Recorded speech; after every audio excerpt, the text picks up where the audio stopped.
കേന്ദ്രത്തിന്റെ ഭാഗത്തുനിന്നും കൂടുതൽ വായ്പ ലഭ്യമായ സാഹചര്യത്തിൽ ബജറ്റ് പ്രഖ്യാപനങ്ങളെ തുടർന്ന് സംസ്ഥാനത്ത് ആനുകൂല്യങ്ങൾ അടക്കമുള്ള വിതരണം വിവിധ മേഖലകളിലേക്കുള്ളത് ആരംഭിക്കുന്നു. സാമൂഹിക സുരക്ഷാ ക്ഷേമ പെൻഷൻ തുകയുടെ ഒരു ഗഡു കുടിശ്ശിക കൂടി ചേർത്താണ് മെയ് മാസത്തിലെ തുകയോടൊപ്പം വിതരണം ചെയ്യുന്നത്. വിതരണം അടുത്ത ആഴ്ചയോടെ ആരംഭിക്കുകയാണ്.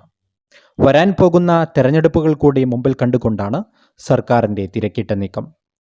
പെൻഷൻ തുക ലഭിക്കുന്ന ഗുണഭോക്താക്കൾക്ക് വരുമാന സർട്ടിഫിക്കറ്റ് അടക്കം വിവിധ രേഖകൾ സമർപ്പിക്കുന്നതിനുള്ള സമയം കൂടി എത്തിച്ചേർന്നിരിക്കുകയാണ്.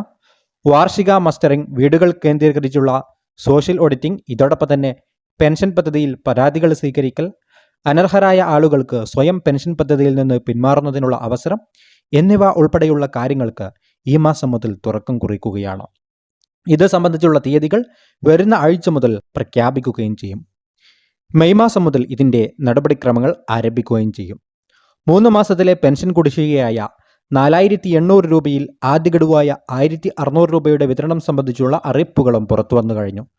വിവിധ മേഖലകളിലേക്ക് പുതിയ സാമ്പത്തിക വർഷം ആരംഭിച്ചതു മുതലുള്ള കുടിശ്ശിക അടക്കമുള്ള ആനുകൂല്യ വിതരണം ചെയ്യുന്നതിലേക്കായി സർക്കാർ മുംബൈ ഫോർട്ട് ഓഫീസിലെ ഇക്കുബർ പോർട്ടൽ വഴി 1000 രൂപ കഴിഞ്ഞ ദിവസം കടമെടുത്തിരുന്നു.